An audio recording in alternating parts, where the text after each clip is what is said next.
I'm Captain Michaela Rockford, 29, and I clawed my way from a childhood where feelings were mocked to earning my place in the U.S. Army. For years, I showed up for my family, sending money, covering for them, and trying to make them proud. But when my own brother laughed at my PTSD and my mother called me pathetic at the dinner table, I made a choice that changed everything. Have you ever been humiliated by the very people you sacrificed everything for? If so, tell me in the comments, you're not alone. Before I dive into what happened, let me know where you're watching from. And if you've ever had to stand up for yourself after being written off, hit that like button and subscribe for more true stories about setting boundaries and reclaiming your worth. What happened next might surprise you. I grew up in a house where crying meant weakness. My father, before he passed, used to say feelings were for people who couldn't handle reality. My mother carried that forward like a torch she'd been trusted to keep lit. My brother Mark learned it too, maybe better than any of us. Toughness wasn't just valued in the Rockford household, it was currency. And I spent my childhood trying to earn it. I was 12 when Mark, already in his 20s, told me I threw a ball like I was afraid of it. I was 14 when my mother said I needed to stop being so sensitive about everything. By 16, I'd learned to swallow whatever hurt and walk it off. They didn't mean to be cruel, I told myself. They were just preparing me for a world that wouldn't coddle me either. When I told them I was enlisting in the Army, my mother's first response was to ask if I was sure I could handle it. Mark laughed and said at least they'd toughen me up. My father had served, briefly, in a non-combat role, and the military had always been spoken of with a certain reverence in our house. But that reverence didn't extend to believing I belonged there. I was their daughter, their little sister, the one who used to be afraid of thunderstorms. I joined anyway. I needed structure. I needed purpose. And maybe, somewhere deep down, I needed to prove that I wasn't the fragile thing they thought I was. Basic training was brutal, but I made it through. I excelled, actually. I found that I could endure more than I'd ever imagined. The discipline gave me something to hold on to, and the sense of service filled a space I hadn't known was empty. My first deployment came when I was 23. Before I left, there was a small family dinner. My mother seemed proud in her restrained way. She touched my shoulder and told me to be safe. Mark gave me an awkward half-hug and said, "Don't get soft on us over there." He meant it as encouragement, I think. Their version of it. I wrote letters home during that first tour. Not many, things were busy, and the internet was unreliable, but I wrote. I told them I was doing well. I left out the parts about the heat, the fear, the way mortars sounded when they were too close. I left out the night our convoy got hit, and I watched my sergeant drag a wounded soldier to cover while gunfire tore up the ground around them. I told them I was proud to serve. I told them I missed them. My mother wrote back occasionally. She talked about the weather, about Mark's new job, about a neighbor who'd asked about me. She signed off with "Stay strong." Mark never wrote, but I didn't expect him to. He wasn't the writing type. When my father's medical bills started piling up during my second deployment, I sent money home. I didn't have much, but I sent what I could. My mother thanked me in a voicemail, her voice tight with something that might have been gratitude or just exhaustion. When he passed 3 months later, I couldn't get leave in time for the funeral. I called from a satellite phone in the middle of the night, their mourning, and my mother said it was fine, that I was doing important work, that he would have understood. I told myself she meant it. I told myself they appreciated the sacrifice. I came home after that deployment different. Not visibly, maybe, but different. I'd seen things I couldn't unsee, done things I couldn't undo. I had trouble sleeping. Loud noises made me flinch. I'd catch myself scanning rooms for exits, for threats, for anything out of place. I knew what it was. We'd had enough briefings about PTSD, about hypervigilance, about the signs. But knowing didn't make it easier. That first dinner back, my mother made pot roast. Mark came over with his girlfriend, a quiet woman named Ashley who smiled politely and didn't ask questions. We sat around the same table where we'd eaten 1,000 meals before, and for a moment, it felt normal. Then a car backfired outside.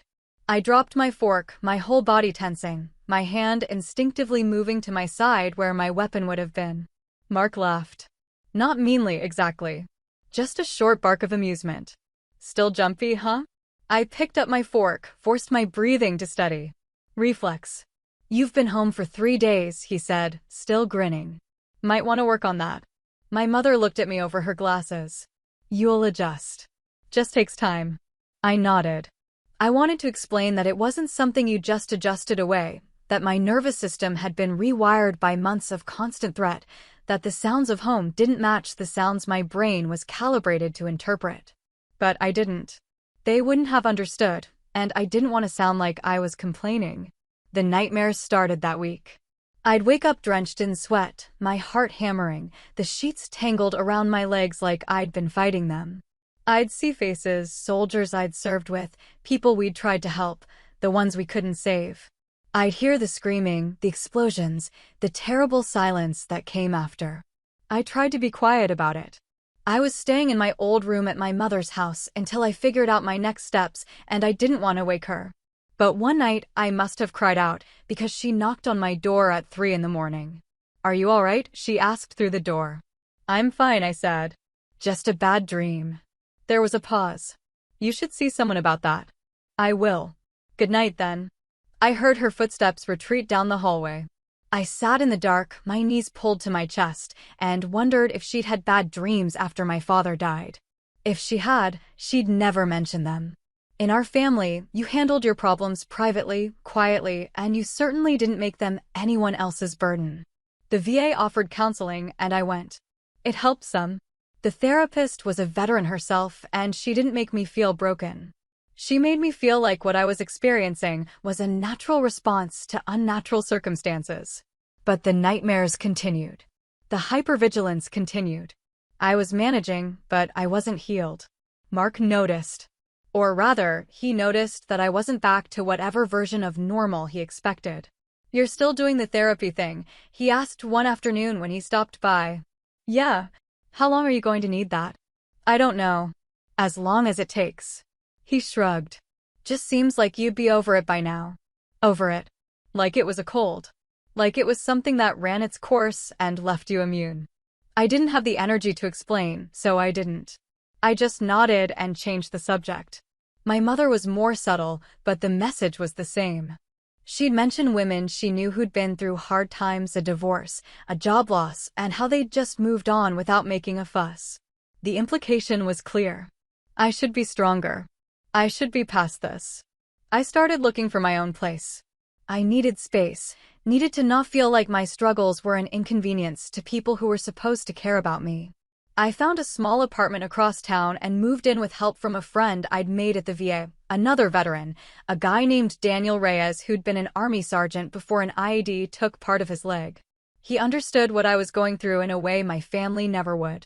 They don't get it, he said as we carried boxes up the stairs. Most people don't. They think trauma is something you can just decide to get over. Yeah, it's not your job to make them understand, he added. Your job is to take care of yourself. I thought about that a lot in the weeks that followed. I'd spent so much of my life trying to be what my family wanted, tough, uncomplaining, self-sufficient. I'd sent them money when they needed it. I'd shown up for dinners and holidays even when it hurt. I'd tried to be the daughter and sister they could be proud of. And in return, they'd made it clear that my pain was an embarrassment. That my trauma was something I should hide. But I kept showing up. Because they were my family, and because some part of me still hoped they'd eventually see me, really see me, and understand what I'd been through. What I was still going through. I should have known better. The mockery started slowly. Small comments that I told myself weren't meant to hurt. Mark would see me flinch at a sudden noise and shake his head with a smirk. My mother would sigh when I mentioned therapy, like I'd brought up something tedious and unnecessary. At family gatherings, my service came up less and less, and when it did, it was always with a strange dismissiveness. How's the soldier doing? My uncle asked at Thanksgiving, and there was something almost sarcastic in his tone. I'm doing well, I said. Still having those dreams? Mark asked from across the table. I felt everyone's eyes on me. Sometimes. Huh. He took a drink of his beer. Thought that would have cleared up by now. My mother jumped in, her voice bright and false. She's working on it. Aren't you, Michaela? I nodded. I didn't trust myself to say more. The conversation moved on, but I felt the shift. My PTSD had become a topic of casual conversation, something they could reference and dismiss in the same breath. It wasn't treated with the gravity it deserved, it was treated like a character flaw, a quirk I should have outgrown. I started declining invitations. I told myself I was busy, that I had plans, that I just needed some time to myself. The truth was I couldn't stand the way they looked at me anymore.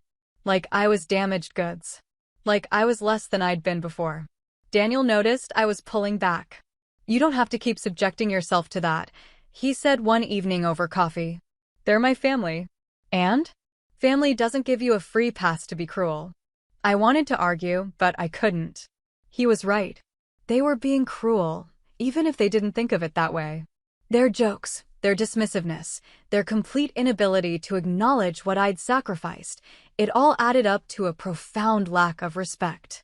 Still, I tried. I showed up for my mother's birthday. I answered Mark's texts, even when they were laced with sarcasm. I sent Christmas gifts. I kept the door open, hoping they'd eventually walk through it with something resembling empathy. Then my mother called. She wanted me to come to dinner the following weekend. Mark would be there, along with his girlfriend and a few of my aunts and uncles. It was meant to be a casual family gathering, nothing special. I almost said no, but I didn't. I told her I'd be there. I regretted it before I even walked through the door. The house smelled like roasted chicken and garlic. My mother greeted me with a brief hug, the kind that felt obligatory. Mark was already in the living room, beer in hand, talking loudly about something that had happened at his job. His girlfriend, Ashley, gave me a small wave. My Aunt Carol and Uncle Jim were there too, along with my cousin Rachel. It was a full house. Dinner was fine at first. We talked about work, about the weather, about nothing of consequence. I stayed quiet, mostly, eating my food and nodding at the appropriate moments. I'd learned that participating too much only opened me up to scrutiny. Then Mark brought it up. "So, Michaela," he said, his tone casual but pointed. "You still seeing that therapist?" I set down my fork. "Yeah. How long has it been now?" 2 years. "About that." He whistled low. "That's a long time to still be dealing with, what do they call it? PTSD?" The table went quiet. I felt everyone's attention shift to me, curious and uncomfortable in equal measure. "It's a process," I said evenly. "A process," he repeated, like he was tasting the words. "Sounds like an excuse to me." "Mark," my mother said, but there was no real reproach in her voice. He leaned back in his chair, grinning now. "I mean, come on. You still get nightmares? Still jumping at loud noises? That's pathetic." The word landed like a slap. Pathetic. I felt my face flush, my chest tighten. I looked at my mother, waiting for her to say something, to defend me. Instead, she laughed. A short, sharp sound that cut deeper than Mark's words. "She can't handle real life," she said, shaking her head like I was a disappointment she'd learned to live with. A few people chuckled. My Uncle Jim looked uncomfortable, but he didn't say anything. My Aunt Carol glanced away. Rachel stared at her plate. I stood up. My chair scraped against the floor, loud in the sudden silence. "Where are you going?" my mother asked. "I'm leaving." "Oh, don't be so sensitive," Mark said. "We're just joking." I looked at him, really looked at him, and saw nothing but contempt. I looked at my mother and saw the same. They didn't see me. They saw a burden, an inconvenience, a punchline. I grabbed my jacket and walked out. No one followed me. I sat in my car for a long time, my hands gripping the steering wheel, my breath coming in short, shallow gasps. I'd given them everything. My loyalty, my love, my money when they needed it. I'd served my country, put my life on the line, come home broken in ways they couldn't see. And they'd called me pathetic. They'd laughed. I drove home in a haze, my mind replaying the scene over and over. Mark's sneer. My mother's laugh. The silence from everyone else. I'd been humiliated in front of my entire family, and not one of them had stood up for me. When I got home, I sat in the dark and let myself cry. Not because I was weak, but because I'd finally accepted the truth: they would never respect me. They would never understand. And I needed to stop hoping they would. That night, alone in my apartment, I stared at the ceiling and thought about the deployment that had changed me. The one that had given me the nightmares, the hypervigilance, the scars they couldn't see. It was my third tour. I'd been promoted to captain by then, leading a small unit in a region where the threat was constant and invisible. IEDs, snipers, ambushes, every patrol was a gamble. We lost soldiers. Good people who'd never make it home. I learned to compartmentalize, to keep moving, because stopping meant thinking and thinking meant breaking. There was one mission in particular. We'd been tasked with clearing a route for a supply convoy.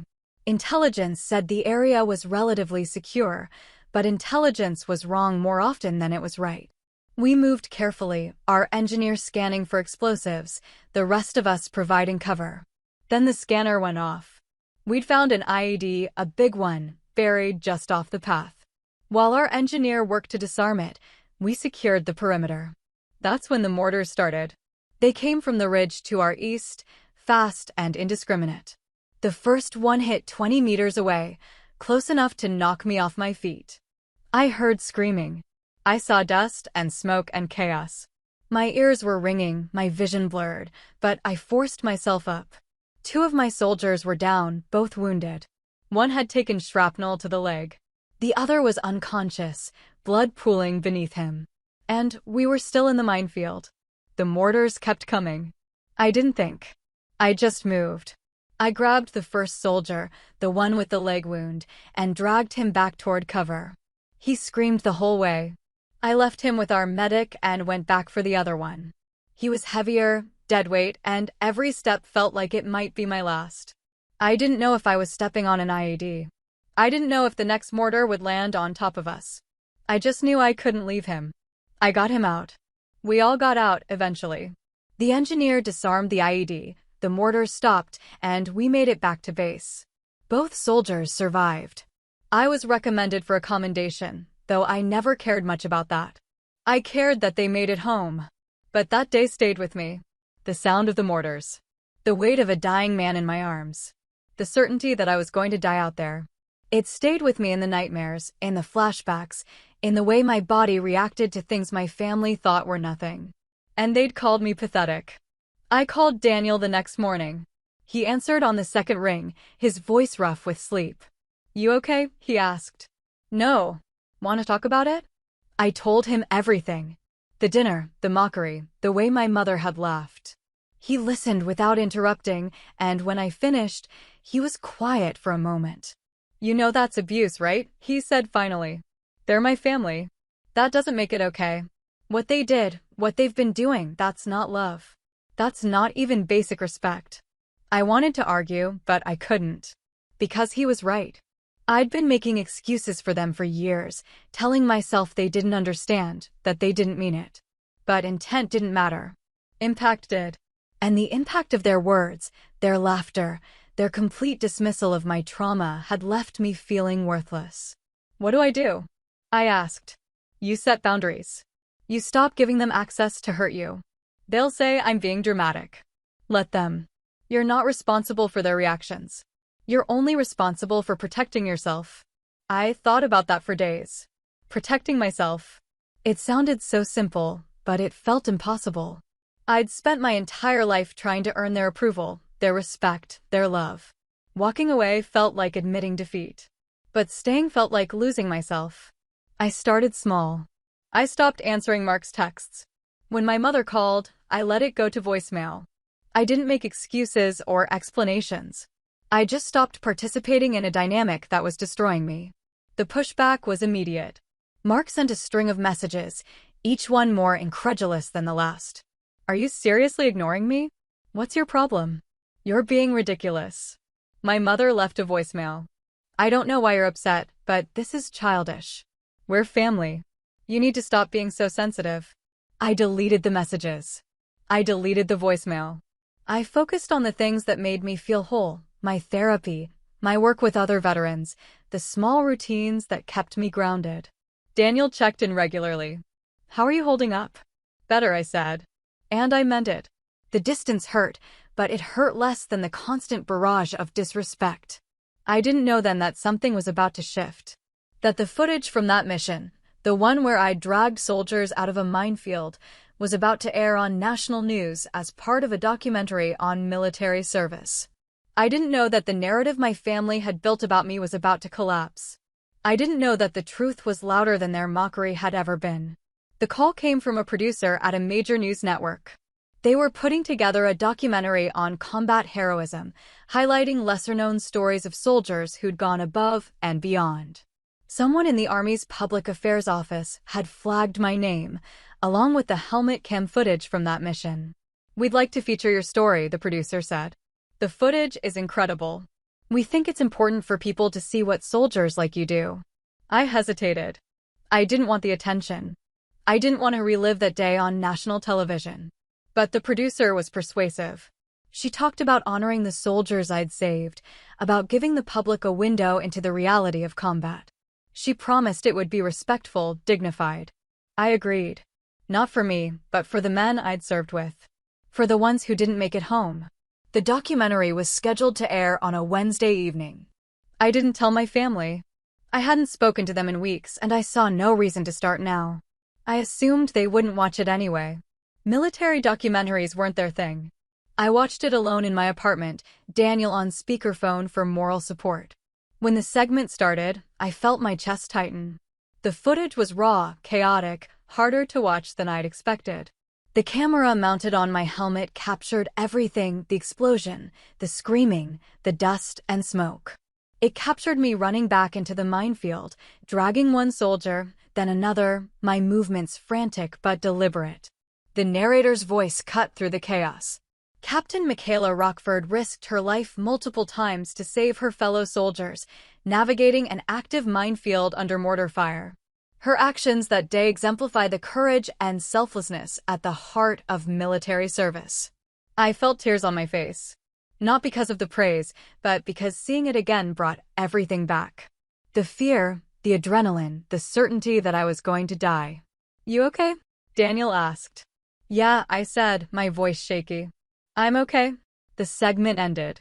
My phone stayed silent for a while. Then it started buzzing. Texts, calls, messages from people I hadn't heard from in years. Fellow soldiers, friends from high school, acquaintances who'd seen the documentary. They were all congratulating me, thanking me, calling me a hero. Then my mother called. I stared at her name on the screen, my thumb hovering over the decline button. Finally, I answered. "I saw the news," she said. Her voice was strange, strained. "Okay." "I didn't know," she said. "I didn't know it was like that." I didn't respond. I didn't know what to say.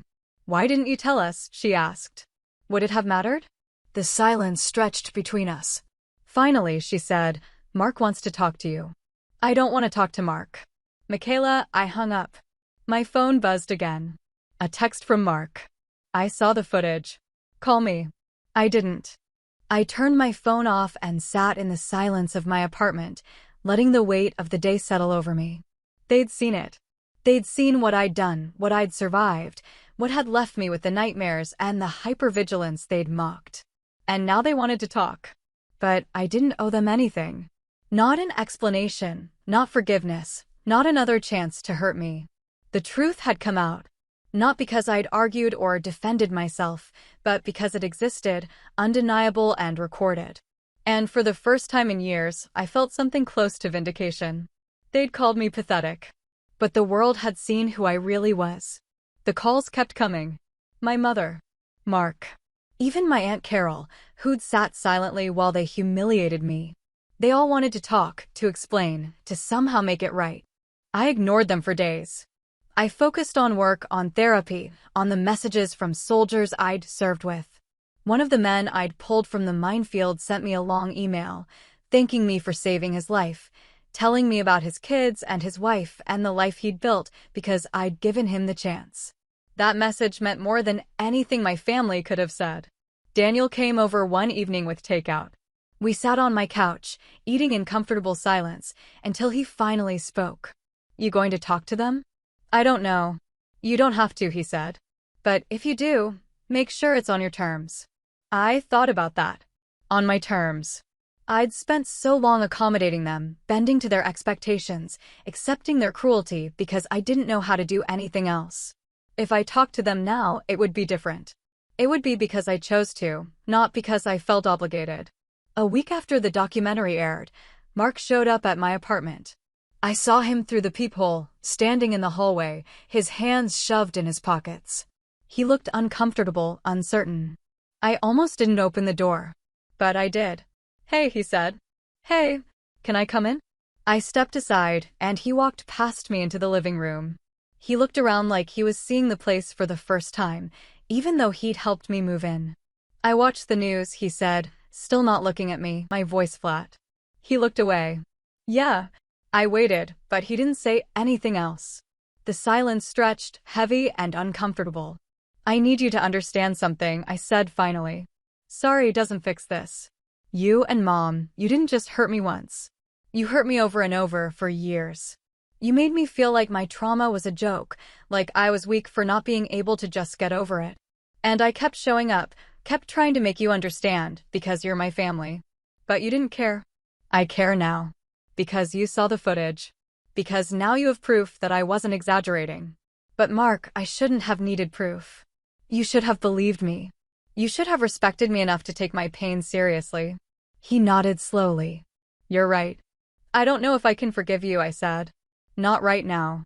Maybe not ever. I get that. And if I do let you back into my life, it's going to be different.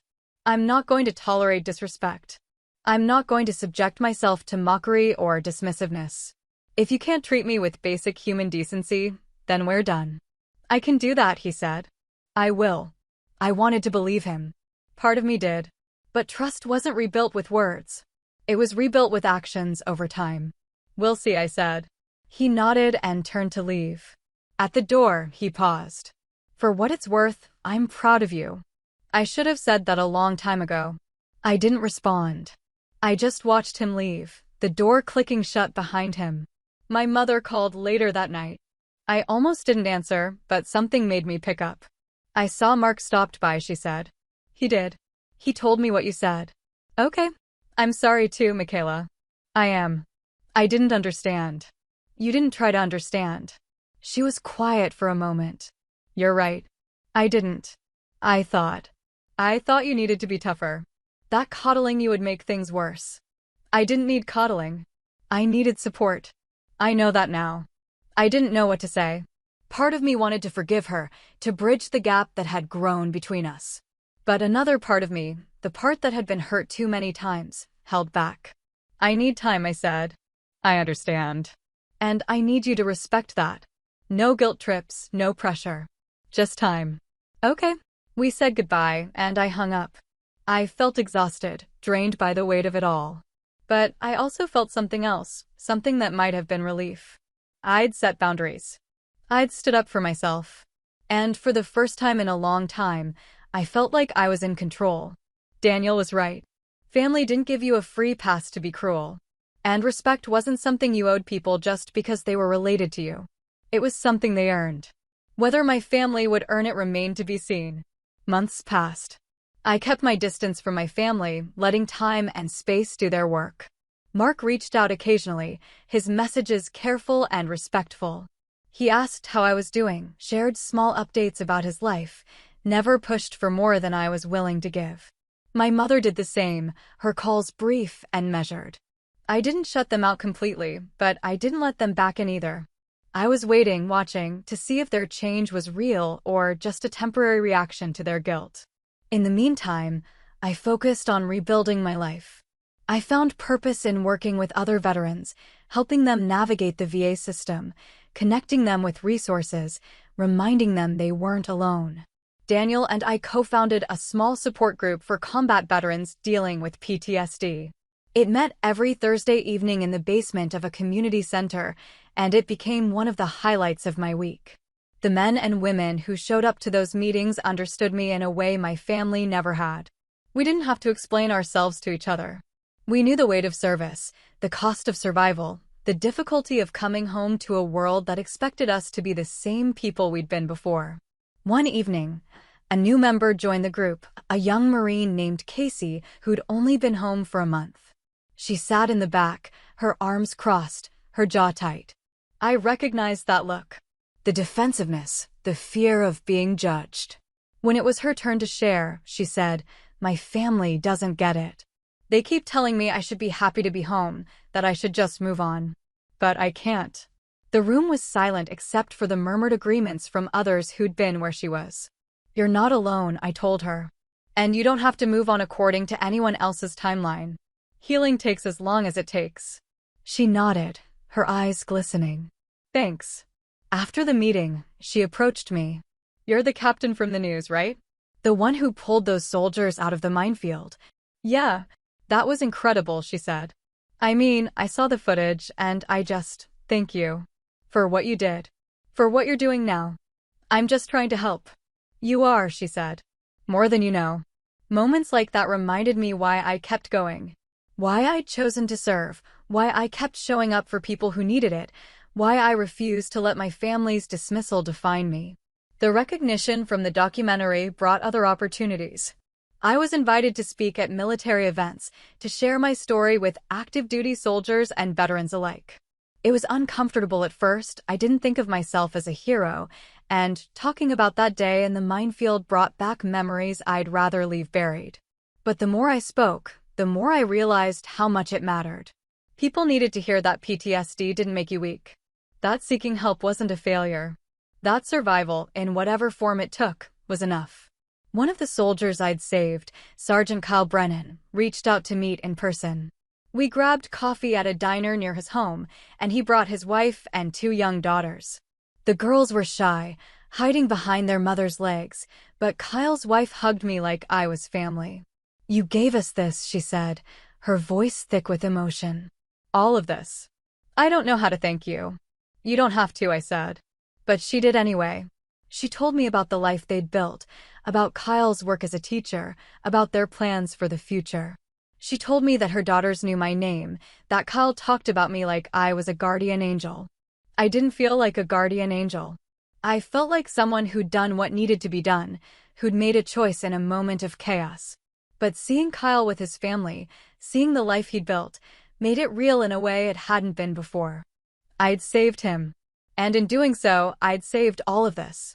As for my family, they continued their slow attempts at reconciliation. My mother invited me to Thanksgiving, and I went, cautiously. The atmosphere was different, quieter, more respectful. Mark didn't make jokes at my expense. My mother didn't brush off my experiences.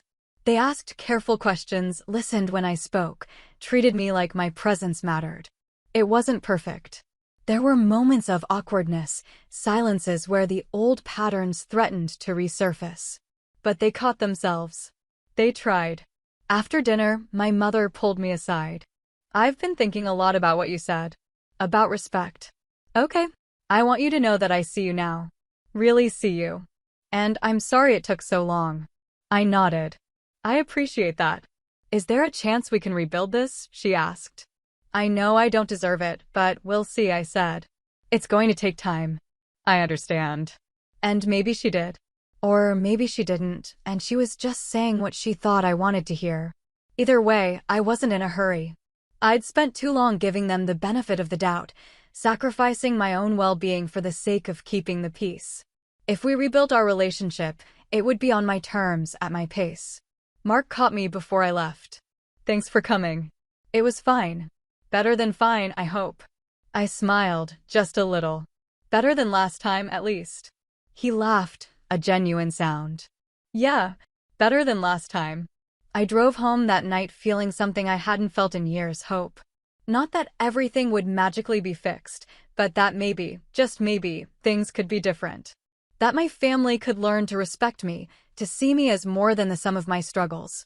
But even if they didn't, I knew I'd be okay. I'd built a life beyond their approval, found strength in places they'd never touched. I had people who understood me, who valued me, who didn't need proof to believe my pain was real. I didn't need their validation anymore. But I was willing to give them the chance to earn their way back into my life. A year after the documentary aired, I was invited to speak at a military appreciation event in Washington, D.C. It was a formal affair, politicians, high-ranking officers, veterans from multiple generations. I almost declined. Public speaking still made me uncomfortable, and the formality of it felt overwhelming. But Daniel convinced me to go. You have something worth saying, he told me. And people need to hear it. So I went. I wrote my speech carefully, trying to find the balance between honoring my service and being honest about its cost. I wanted to talk about PTSD, about the difficulty of coming home, about the importance of supporting veterans beyond just thanking them for their service. The night of the event, I stood backstage in my dress uniform, my hands shaking slightly. I could hear the murmur of the crowd, hundreds of people waiting to hear from speakers they probably found more impressive than me. A general, a senator, a Medal of Honor recipient, and then me, a captain who'd done her job and somehow ended up on the news. When my name was called, I walked out to polite applause. The podium felt like a barrier between me and an ocean of faces. I gripped its edges, took a breath, and began. I didn't think of myself as a hero that day in the minefield, I said. I thought of myself as a soldier doing what soldiers do, taking care of the people beside me. But when I came home, I found that heroism was easier for people to accept than humanity. I talked about the disconnect between how people viewed military service and what it actually entailed. The sacrifices, yes, but also the struggles. The pride, but also the pain. I talked about PTSD, about how it wasn't a sign of weakness, but a sign that we'd survived things most people couldn't imagine. For a long time, the people closest to me didn't understand that, I said. They saw my trauma as something I should be able to overcome through willpower alone. They didn't see the reality of what I'd been through because I couldn't make them see it. And I spent years trying to earn their respect, trying to prove I wasn't broken. But I was broken. We all are, in different ways. The question isn't whether we're damaged, it's whether we're willing to do the work to heal. I saw people nodding. Some were wiping their eyes. I'm sharing this because I want other veterans to know they're not alone. If your family doesn't understand, if your friends can't relate, if the people you thought would support you end up dismissing your pain, that's not a reflection of you. That's a reflection of them. Your trauma is real. Your struggle is valid. And you deserve support, not judgment.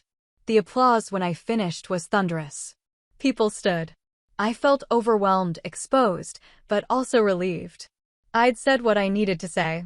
Afterward, veterans lined up to talk to me. They shared their stories, their struggles, their gratitude that someone had put words to what they'd been feeling. One older man, a Vietnam veteran, shook my hand with tears in his eyes. I've been waiting 40 years for someone to say that, he told me. Thank you. I didn't know what to say except, thank you for your service. He smiled. Thank you for yours. My mother called the next day. She'd watched the speech online. That was beautiful, she said. Thanks. I didn't realize. She paused. I didn't realize how much we hurt you. I know. I wish I could go back and do it differently. You can't, I said. But you can do better now. I'm trying. And I believed her. Not because she'd suddenly become perfect, but because I'd seen the effort. The small changes, the careful questions, the way she caught herself when old patterns emerged. It wasn't enough to erase the past, but it was something. Mark sent me a text later that week. Saw your speech. I'm proud of you. I should have been proud of you all along. I didn't respond immediately. I let the message sit, considering whether I wanted to engage. Finally, I wrote back. Thanks. It wasn't much, but it was honest. I was still figuring out what our relationship would look like, if it would exist at all beyond these tentative exchanges. But I wasn't closing the door completely. I was just being careful about who I let through it. 2 years after the documentary, I received orders for a new assignment, a teaching position at a military academy. It was a significant step in my career, an opportunity to shape the next generation of soldiers. I accepted it eagerly. Before I left, I organized one last meeting of our veteran support group. We'd grown over the years. What started as a handful of people in a community center basement had become a thriving network of veterans supporting each other through the difficulties of post-military life. Daniel and I stood in front of the group, and I felt a lump in my throat as I looked at the faces I'd come to know so well. Casey, the young Marine who'd been so defensive at her first meeting, now helped facilitate discussions. Kyle Brennan, the soldier I'd pulled from the minefield, had become a regular attendee, often bringing other veterans he'd met. There were dozens of others, each with their own story, their own struggle, their own journey toward healing. This group saved my life, I told them. Not in the dramatic way people think about saving lives, but in the everyday way. By showing up. By listening. By reminding me I wasn't alone. I'm leaving for a new assignment, but this group will continue. Daniel will keep it going, and I hope you'll all keep showing up for each other. There were hugs, tears, promises to stay in touch. Daniel pulled me aside before I left. You did good here, he said. We did good, I corrected. He smiled. Yeah, we did. My mother and Mark helped me pack for the move. It was strange, having them in my space, touching my things, being part of this transition. But it was also nice. They asked where things should go, made jokes that weren't at my expense, treated me like someone whose opinions mattered. You nervous? Mark asked as we loaded boxes into the truck. A little. You'll do great. You always do. I looked at him, searching for sarcasm, but found none. He meant it. Thanks. My mother made dinner that night, lasagna, my favorite. We ate together at my small kitchen table, the conversation flowing more easily than it had in years. She asked about my new position, about what I'd be teaching, about my plans for the future. Mark talked about his job, about Ashley, about their plans to get married. You'll come to the wedding, right? He asked. When is it? Next spring. We're still figuring out the details, but we want you there. I nodded. I'll be there. It felt surreal, this normalcy. There were still scars, still moments when I remembered the mockery, the humiliation, the years of feeling unseen. But there was also this, shared meals, genuine conversation, the slow rebuilding of something that had been broken. Before I left town, my mother asked if we could talk privately. We sat on my empty living room floor, the apartment echoing with absence. I want to make sure you know, she said, that I understand what I did wrong. Not just at that dinner, but for years before. I dismissed your pain because I didn't know how to handle it. I thought being tough meant not acknowledging struggle. But I was wrong. I know, I said. And I want you to know that I'm proud of you. Not because of the documentary or the medal or any of that. I'm proud of you because you survived something terrible and you're still here, still fighting, still helping other people. That takes more strength than I ever gave you credit for. Her words settled over me, heavy and meaningful. I'd waited years to hear something like this. It didn't erase the hurt, but it acknowledged it. And that mattered. Thank you, I said. I love you, Michaela. I should have said that more. I love you too. We hugged, and it felt different than the obligatory embraces of the past. It felt real. The teaching position was everything I'd hoped for and more. I worked with cadets who reminded me of my younger self, eager, uncertain, full of potential. I taught them about leadership, about decision-making under pressure, about the realities of combat that no classroom could fully prepare them for. I was honest with them in ways my instructors hadn't been with me. I talked about PTSD, about the difficulty of coming home, about the importance of taking care of themselves and their soldiers. Some of them looked uncomfortable when I brought up mental health, but most listened intently. One cadet approached me after class. Ma'am, can I ask you something? Of course. How do you deal with it?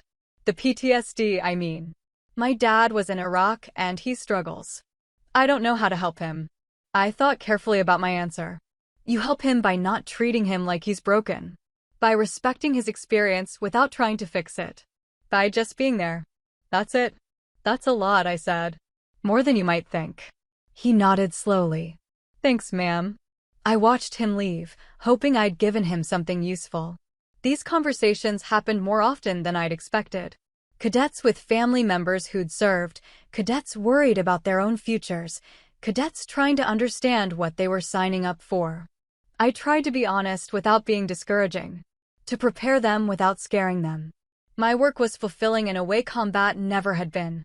I was still serving, still making a difference, but without the constant threat of death. I could sleep through the night more often than not. The nightmares still came, but less frequently. I was healing slowly but surely. My family visited during the holidays. Mark and Ashley came together, engaged now, planning a future I'd once doubted he was capable of. My mother seemed lighter somehow, less burdened by the stoicism she'd worn like armor for so long. We went to dinner at a restaurant near the academy. The conversation was easy, punctuated by laughter that felt genuine. Mark told stories about his job that were actually funny. My mother asked thoughtful questions about my cadets. Ashley fit in seamlessly, her warmth filling gaps I hadn't known existed. At one point, Mark raised his glass. To Michaela. For putting up with us, even though we didn't deserve it. Mark, my mother started. No, I mean it. We screwed up. We know that. But you gave us another chance, and we're grateful. I felt my throat tighten. You're doing better. That's what matters. We're trying, he said. We clinked glasses, and I felt something shift inside me. Not forgiveness, exactly, that was still a work in progress. But acceptance. Acceptance that people could change, that relationships could be repaired, that the past didn't have to dictate the future. Later, my mother and I walked through the campus. It was cold, the kind of crisp winter evening where your breath fogs in front of you. She linked her arm through mine. Are you happy? She asked. Yeah, I said. I think I am. Good. You deserve to be. We walked in comfortable silence, the weight of years of misunderstanding finally beginning to lift. Mark and Ashley's wedding was in a small chapel surrounded by spring flowers. I stood beside Ashley as one of her bridesmaids, wearing a dress I'd picked out with my mother. It was strange, being part of the celebration, this moment of joy in a family that had once felt so fractured. Mark looked nervous as he stood at the altar, his hands clasped in front of him. When Ashley walked down the aisle, his face transformed. I'd never seen my brother look at anyone with that much tenderness. During the reception, Mark pulled me aside. Thanks for being here. Of course. I know things were bad for a while. And I know I was a big part of that. Mark, you don't have to, I do, he said. Because I need you to know that I'm not that person anymore. Or I'm trying not to be. You deserved better from me, and I'm sorry I didn't give it to you. I felt tears prick my eyes. I appreciate that. You're my sister. And I'm proud of who you are. I should have said that years ago. You're saying it now. That counts.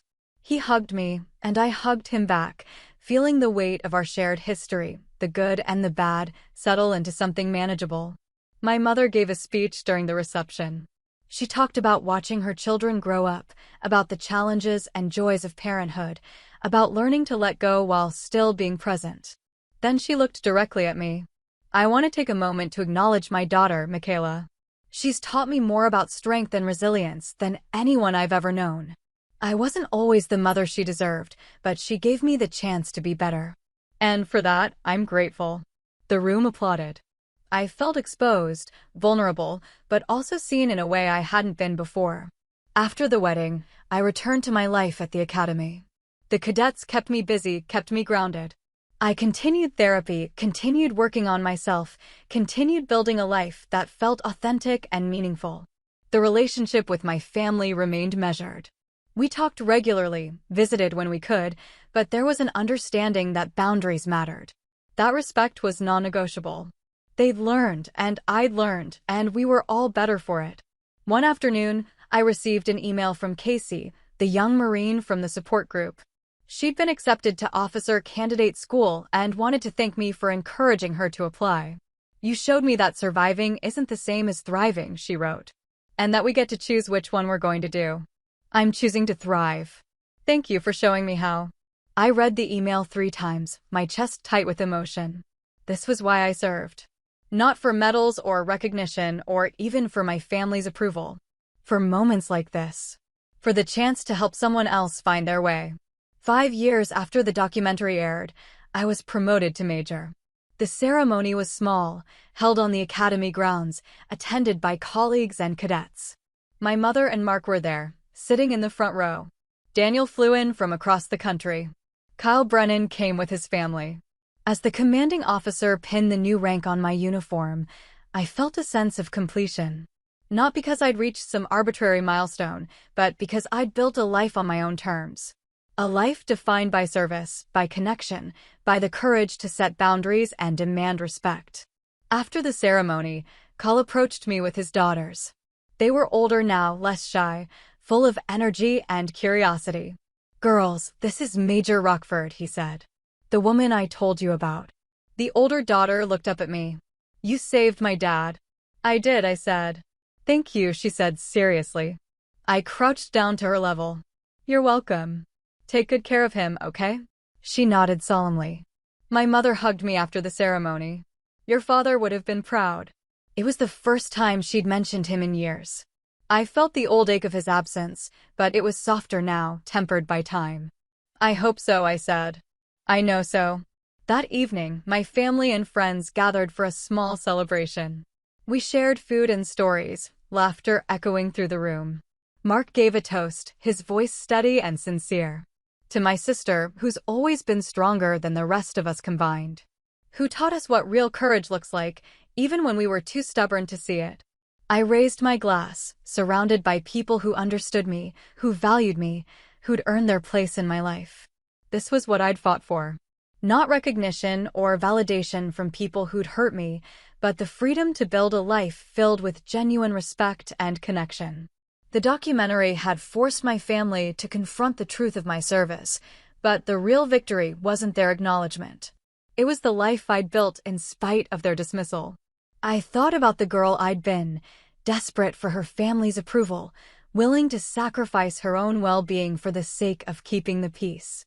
She'd been brave too, in her own way. But she'd been brave in service of people who didn't appreciate it. Now I was brave for myself. For the cadets I taught, the veterans I supported, the soldiers I'd served with. I was brave because I'd learned that respect couldn't be demanded or earned through suffering. It could only be given freely or not at all. My family had chosen, finally, to give it. And I'd chosen to let them back in, carefully, on my own terms. But even if they hadn't, even if they'd remained locked in their dismissiveness and mockery, I would have been okay. Because I'd learned the most important lesson of all: my worth wasn't determined by their perception of me. It never had been. The footage on the news hadn't revealed what I'd done to them. It had revealed it to the world. But I'd always known. The soldiers I'd served with had always known. And in the end, that was enough. I looked around the room at the faces of people I loved and respected, people who'd earned their place through actions, not obligation. Daniel caught my eye and raised his glass in a silent toast. I raised mine back. This was my life. Hard one, carefully built, fiercely protected. And it was mine. They'd called me pathetic. They'd laughed. They'd dismissed my trauma as weakness. But the truth had come out not in words, but in actions. And once it did, there was no laughter left. Only respect. Only silence. Only the acknowledgement that some wounds run deeper than mockery can reach, and some strength is forged in fires that comfortable people will never understand. I didn't need their validation anymore. But I'd let them be part of my life anyway, because I'd learned that forgiveness wasn't about them, it was about me. About choosing to release the weight of their judgment and walk forward unburdened. They'd see me now, finally, for who I really was.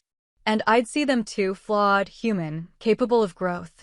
It wasn't a perfect ending. But it was real. And real was enough.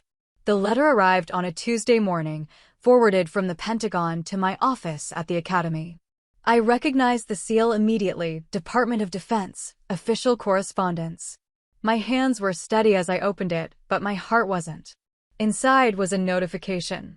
I'd been selected to receive the Soldier's Medal, the Army's highest award for heroism not involving actual conflict with an enemy. The ceremony would be held in 6 weeks at the Pentagon. I could bring guests. I set the letter down on my desk and stared at it for a long moment. Another medal. Another recognition of that day in the minefield. I should have felt proud, honored. Instead, I felt tired. Daniel called that evening. Somehow he'd already heard. You going to the ceremony? He asked. I don't know. You should. You earned it. I know. I paused, trying to find the words. I don't want to be defined by one day for the rest of my life. You're not, he said. But that day matters. What you did matters. Let them honor it. I thought about his words after we hung up. He was right, of course. That day did matter. The soldiers I'd saved mattered. The example it set for others mattered. My discomfort with recognition didn't change any of that. I called my mother the next day. There's a ceremony, I said. At the Pentagon. They're giving me the Soldier's Medal. She was quiet for a moment. That's incredible, Michaela. You can come if you want. You and Mark. We'll be there, she said immediately. Both of us. The 6 weeks passed quickly.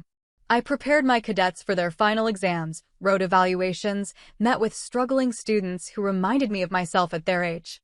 The academy had become home in a way I hadn't expected.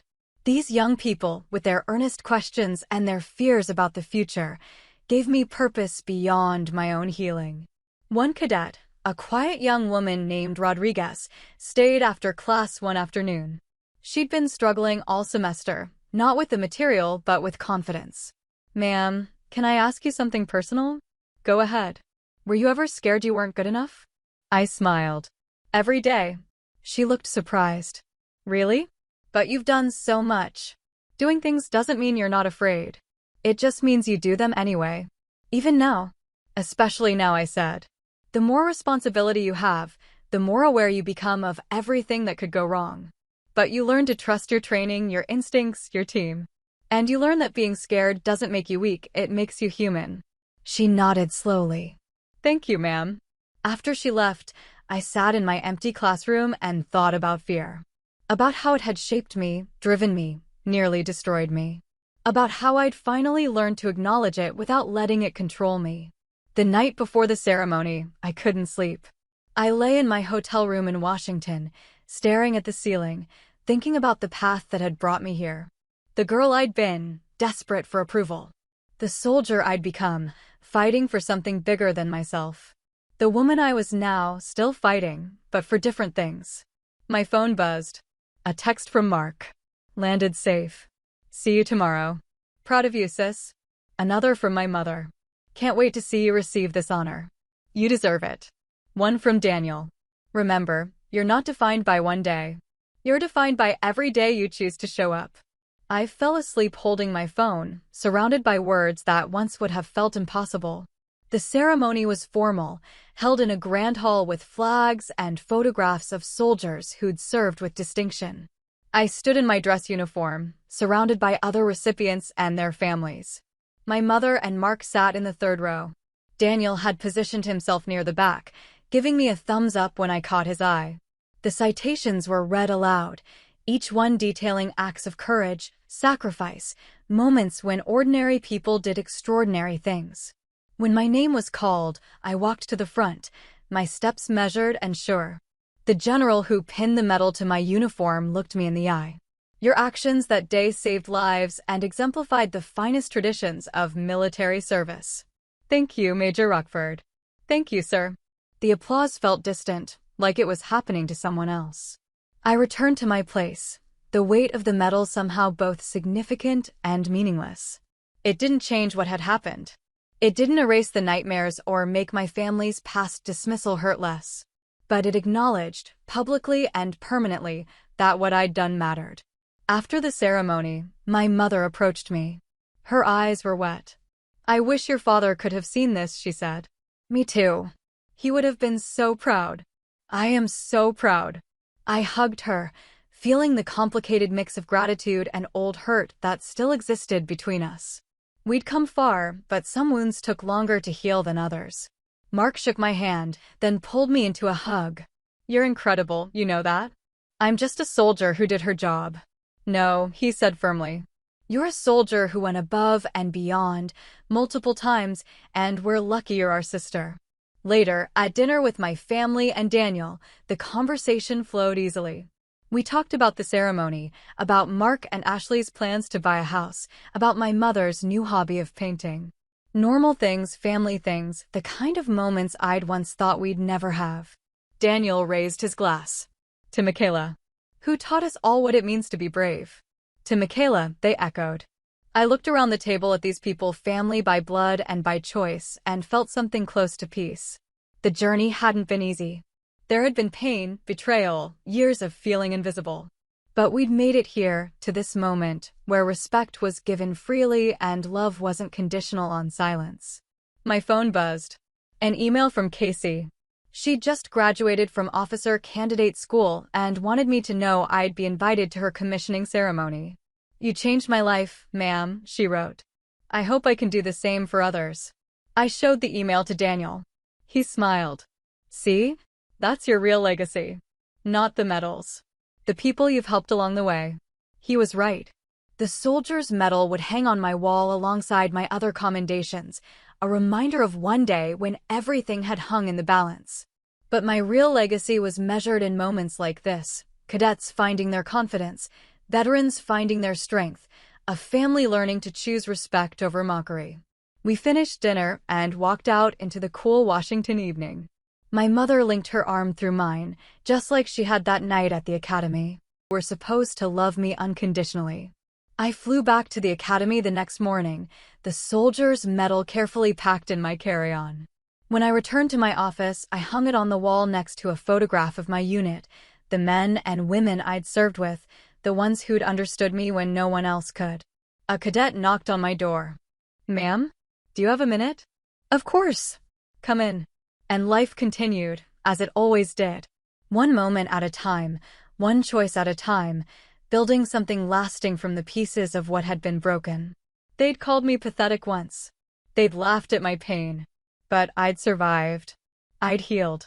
And I'd built a life that honored both my service and my humanity. That was victory enough. That's my story. Your turn. Have you ever been mocked for something real you were battling? PTSD, anxiety, grief? What boundary did you set, and did it change anything? If an apology came late, would you accept it or keep your distance? Drop your experience in the comments so others know they're not alone. If this resonated, like the video, subscribe for more true stories, and share this with someone who needs backup today.